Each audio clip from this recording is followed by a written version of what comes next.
അസ്സലാമു അലൈക്കും വറഹ്മത്തുള്ളാഹി വബറകാതുഹു. ഇത് സ്വാദിഖ് പൂളക്കാട്.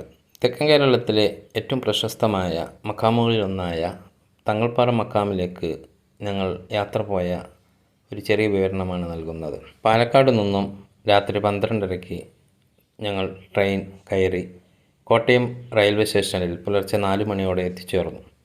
അവിടെ നിന്നൊരു ഓട്ടോ പിടിച്ച് കോട്ടയം KSRTC ബസ് സ്റ്റാൻഡിലേക്ക് പോയി.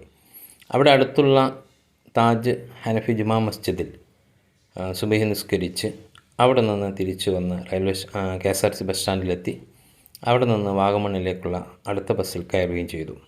ഞങ്ങൾക്ക് 6 മണിക്കുള്ള ബസ്സാണ് കിട്ടിയത്. അവിടെ നിന്ന് ഒരു 8:30 മണിയോടുകൂടി ഞങ്ങൾ വാഗമണ്ണിൽ എത്തിച്ചേരുകയും അവിടെ നിന്ന് ടാക്സി അന്വേഷിച്ച് അവിടെ നിന്നൊരു ഓട്ടോറിക്ഷ കിട്ടി.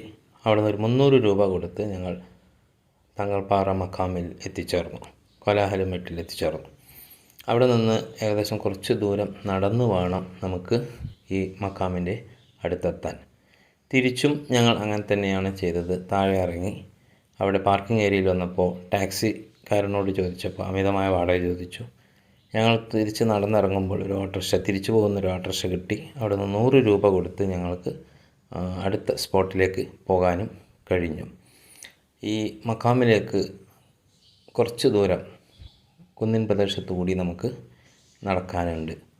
എങ്കിലും നമുക്ക് ജീവിതത്തിലെ വലിയൊരു വ്യത്യസ്തമായ അനുഭവം നമുക്ക് ഈ മക്കാമിലേക്ക് പോകുമ്പോൾ ലഭിക്കുന്നുണ്ട്. ഏകാന്ത ധ്യാനനിരതനായിരുന്ന മഹാനായ സൂഫി വര്യൻ്റെ ഓർമ്മകൾ നമുക്ക് അവിടെ നിന്ന് ലഭിക്കും. Thank you for watching.